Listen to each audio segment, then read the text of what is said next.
Hello everyone, मैं नीलम शुक्ला आप लोगों का स्वागत करती हूँ। आज मैं आप लोगों को DBMS पढ़ाऊँगी। देखिए, DBMS शुरू करने के पहले मैं आप लोगों से एक रिक्वेस्ट करना चाहती हूँ। प्लीज़ मेरे चैनल को like, subscribe, share and comment ज़रूर करिए। ओके, चलिए शुरू करते हैं। DBMS देखिए, DBMS क्या होता है? Database management system. अब DBMS समझने के पहले हमको उसका डाटा समझना चाहिए कि डाटा क्या होता है। देखिए, डाटा कैरेक्टर का सेट होता है।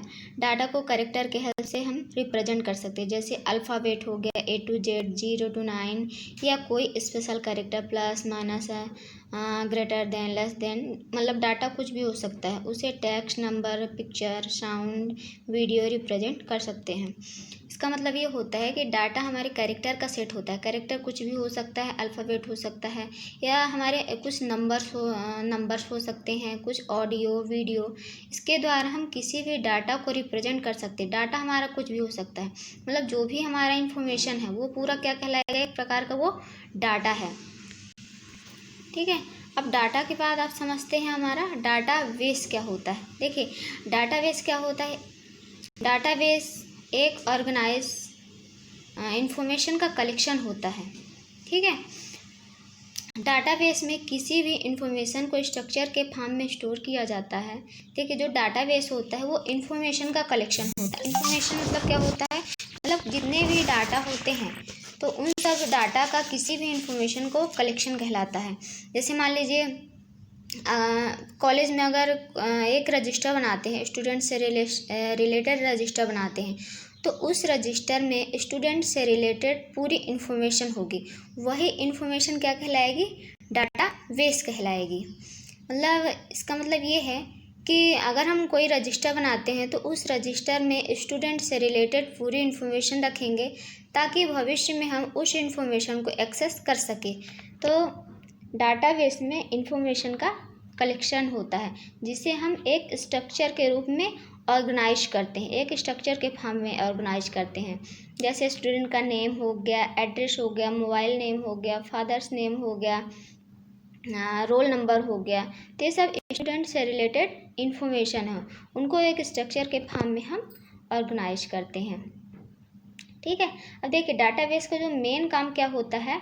डाटा को मैनेज करना है। डाटा को एक तरीके से मैनेज करता है जिसे हम आसानी से एक्सेस कर सकें, मैनेज कर सकें और उसे अपडेट कर सकें। एक्सेस मतलब क्या होता है? हम डाटा को आसानी से प्राप्त कर सकें। अगर मान लीजिए हम स्टूडेंट का एक रजिस्टर बनाए हैं, उस रजिस्टर में हम स्टूडेंट से रिलेटेड पूरी इन्फॉर्मेशन सेव करके रखे हैं, तो किसी भी स्टूडेंट, मान लीजिए किसी भी स्टूडेंट का अगर हमको डाटा चाहिए तो हम तुरंत उस स्टूडेंट से रिलेटेड डाटा को एक्सेस कर सकते हैं, और डाटा को हम मैनेज भी कर सकते हैं। मतलब अगर डाटा को, अगर हमको कोई नया डाटा जोड़ना है या उससे हटाना है, तो हम सारे काम उसमें कर सकते हैं। आप अपडेट कर सकते हैं। अपडेट का मतलब ये होता है कि कोई चीज़ हम जोड़ सकते हैं और फिर उसको हम वहाँ से हटा सकते हैं। तो इस प्रकार से डाटाबेस होता है। अब देखिए, इंट्रोडक्शन ऑफ DBMS।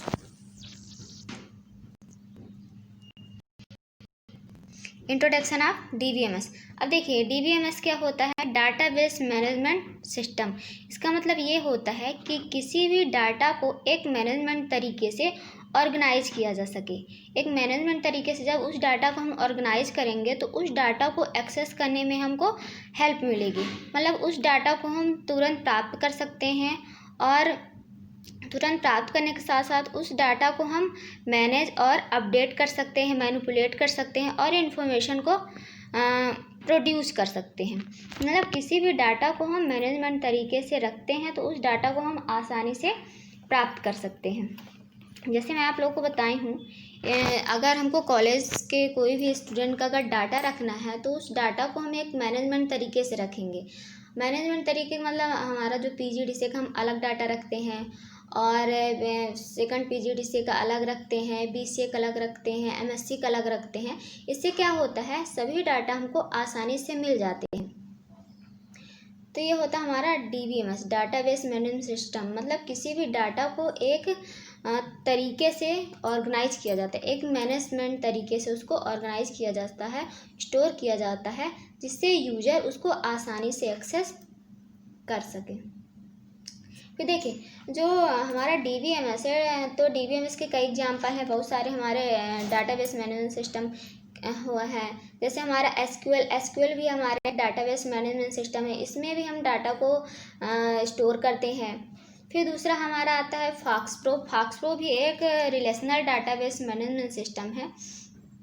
इसमें भी हम डाटा को स्टोर करते हैं, एक मैनेजमेंट तरीके से डाटा को स्टोर करते हैं। फिर आता हमारा हमारा MS एक्सेस जो है ये माइक्रोसॉफ्ट द्वारा डेवलप किया गया है।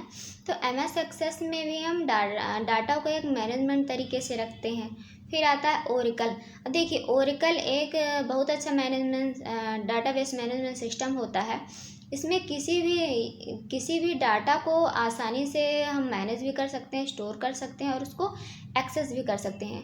जो ओरेकल है तो इसका ज़्यादातर बड़ी कंपनी यूज करती हैं, जिनको ज़्यादा डाटा को मेंटेन करने की आवश्यकता होती है। फिर आता है कंपोनेंट ऑफ DBMS। अब देखिए DBMS के कई कंपोनेंट्स होते हैं, जैसे हमारा टेबल हो गया, फील्ड हो गया, और रिकॉर्ड, क्यूरीज, फॉर्म और आता है फिर रिपोर्ट। अब देखिए टेबल क्या होता है। देखिए DBMS में जो भी डाटा स्टोर होता है हमारा, वो टेबल के फॉर्म में स्टोर होता है, टेबल में स्टोर होता है। अब देखिए टेबल क्या होती है। टेबल हमारी रो और कॉलम से मिलकर बनी होती है। जैसे देखिए यहाँ पे ये हमारा कॉलम हो गया, ये हमारी रो हो गई। तो इस प्रकार से हमारा पूरा एक टेबल बन गई। तो इस जो हमारे रो और कॉलम है, इसी में हम डाटा को क्या करते हैं, स्टोर करते हैं। ठीक है। अब दूसरा आता है हमारा फील्ड। अब देखिए हमने टेबल तो क्रिएट कर ली है। अब टेबल क्रिएट करने के लिए हमको एक फील्ड क्रिएट करनी पड़ेगी। जैसे मान लीजिए अगर हम किसी स्टूडेंट से रिलेटेड पूरा एक डाटाबेस बना रहे हैं, तो उसके लिए हम टेबल क्रिएट किए हैं सबसे पहले। और टेबल क्रिएट करने के बाद हम क्या करते हैं, फील्ड में क्या रखते हैं, जैसे स्टूडेंट का नेम हो गया, उसका यहाँ पे रोल नंबर हो गया, नेम हो गया, रोल नंबर हो गया, और यहाँ पे हमारा उसका एड्रेस हो गया या उसका सेक्शन हो गया। तो इस प्रकार से हम फील्ड क्रिएट करते हैं। तो फील्ड क्रिएट करने के बाद ही हम उसमें रिकॉर्ड रखते हैं। मतलब पहले हम स्टूडेंट का एक पूरा स्ट्रक्चर बना लेते हैं कि हमको उस फील्ड में क्या क्या चीज़ें रखनी है। जैसे अगर हम रजिस्टर बनाते हैं तो रजिस्टर में क्या क्या चीज़ें रहती हैं, रोल नंबर रहती है, स्टूडेंट नेम रहता है और सीरियल नंबर रहता है। तो उसी प्रकार से हम इसमें भी क्रिएट करते हैं। तो सबसे पहले हम फील्ड क्रिएट करते हैं। फील्ड क्रिएट करने के बाद हम उसमें रिकॉर्ड रखते हैं। जैसे फील्ड तो हमको एक बार क्रिएट करना पड़ता है, और रिकॉर्ड उसमें हम कई सारे रख सकते हैं। जैसे एक फील्ड एक बार क्रिएट कर लिए तो उसमें हम कम से कम 100 स्टूडेंट, 200, 400 जितने भी स्टूडेंट चाहें उसमें उतने लोगों का रिकॉर्ड वहाँ पे हम रख सकते हैं। तो ये क्या कहलाता है, रिकॉर्ड। फिर आता है क्यूरीज। अब मान लीजिए हमने PGDC नाम की एक डाटाबेस तैयार कर लिया है। तो उस डाटाबेस में हमने टेबल क्रिएट कर लिया है, फील्ड बना ली है, उसमें बहुत सारे स्टूडेंट का रिकॉर्ड भी रख लिए। अब उस रिकॉर्ड को क्या करना, हमको निकालना है। तो उसके लिए हमको किसकी आवश्यकता होगी, क्यूरीज की आवश्यकता होगी। उसमें क्या करना पड़ेगा, हमको किसी स्टूडेंट का नाम देना पड़ेगा और उस स्टूडेंट से रिलेटेड हम इन्फॉर्मेशन को निकाल सकते हैं। फिर आता है आपका फॉर्म। अब देखिए क्या रहता है कि किसी भी टेबल में एक बार अगर हम क्रिएट कर लिए, फॉर्म फील्ड क्रिएट कर लिया, अब उसको मॉडिफाई करना थोड़ा सा टफ था। तो उसकी जगह पे हम उसके बाद हम किसका यूज करते हैं, फॉर्म का यूज करते हैं। फॉर्म में हम क्या कर सकते हैं, किसी भी डाटा को दोबारा भी एंटर कर सकते हैं। फिर आता है रिपोर्ट। अब देखिए रिपोर्ट क्या होता है, जो भी हमने डाटाबेस तैयार किया है उसको अगर हम पेपर के फॉर्म में प्रिंट करते हैं तो वही क्या कहलाता है, रिपोर्ट कहलाता है। ओके, समझ में आ गया होगा। फिर आता है फंक्शन ऑफ DBMS। अब देखिए DBMS में हम कैसे कोई भी डाटाबेस क्रिएट करते हैं। तो सबसे पहले हमारा है create data, manage data, update data, delete data, data backup, data recovery. अब देखिए क्रिएट डाटा, सबसे पहले हम क्या करते हैं, एक टेबल क्रिएट करते हैं। टेबल क्रिएट करने के बाद उसमें फील्ड क्रिएट करेंगे, जैसे मैंने आपको पहले बताया है। टेबल क्रिएट करते हैं और उसी टेबल में जो भी हमारा डाटा रहता है उस पूरे डाटा को हम उसी टेबल में स्टोर करते हैं। फिर आता है हमारा मैनेज डाटा, मतलब डाटा तो टेबल क्रिएट करने के बाद हम उसमें डाटा को स्टोर कर लिए, अब उस डाटा को हमको मैनेज करने की भी आवश्यकता होगी, तो हम डाटा को मैनेज कर सकते हैं। फिर आता है अपडेट डाटा, अगर मान लीजिए हमने एक बार फील्ड क्रिएट कर लिया है, अब उसमें हमको और फील्ड ऐड करना है या कोई और डेटा जोड़ना है या हटाना है, तो उसके लिए हम डेटा को अपडेट कर सकते हैं। फिर आता है डिलीट डेटा। अब देखिए डिलीट डेटा में क्या होता है, अगर हम किसी डेटा को डिलीट करना चाहते हैं उस टेबल से, तो हम डेटा को डिलीट भी कर सकते हैं। फिर आता है डेटा बैकअप। अब डेटा बैकअप में मान लीजिए अगर हमारा कभी सिस्टम फेल हो जाता है, तो सिस्टम फेल होने के पहले हम सिस्टम में एक मतलब जो भी हमारा डाटा रहता है उसको हम रिकवर कर सकते हैं। फिर आता है डाटा रिकवरी, मतलब सिस्टम फेलियर के अगर चांसेस रहते हैं तो डाटा को पहले हम रिकवर कर लेते हैं ताकि हमारा जो डाटा है वो नष्ट ना हो सके। चलिए, ये सारी चीज़ें हमारे जनरल चीज़ें हैं, जो बेसिक चीज़ें हैं। तो इस प्रकार से हम किसी भी डाटा को डाटाबेस बना सकते हैं।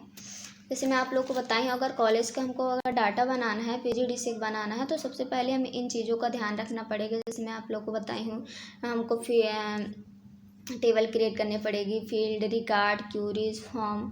अगर डेटा को हमको कैसे मैनेज करना है, कैसे एक्सेस करना है, उसको कैसे मैनिपुलेट करना है, तो इस प्रकार से हम DBMS में कार्य कर सकते हैं। DBMS में कार्य करना ज़्यादा सिक्योर होता है। देखिए DBMS क्या होता है, एक सॉफ्टवेयर होता है, उस सॉफ्टवेयर की हेल्प से हम कई कार्य कर सकते हैं। पहले क्या था, किसी भी कार्य को करने के लिए हमको रजिस्टर की आवश्यकता होती है। रजिस्टर मान लीजिए हमने नेम तक जैसे नेम हो गया, फादर्स नेम हो गया, मदर्स नेम हो गया, इतना ही कर दिया, इसके बाद अगर जगह नहीं है तो हमको प्रॉब्लम होती। लेकिन DBMS में क्या होता है, ये सॉफ्टवेयर है, इसमें हम और ज़्यादा फील्ड को क्रिएट कर सकते हैं और ज़्यादा जो भी रिकॉर्ड है उनको हम रख सकते हैं। यह एक प्रकार का किसी भी डाटा को मैनेज करने का एक सॉफ्टवेयर होता है।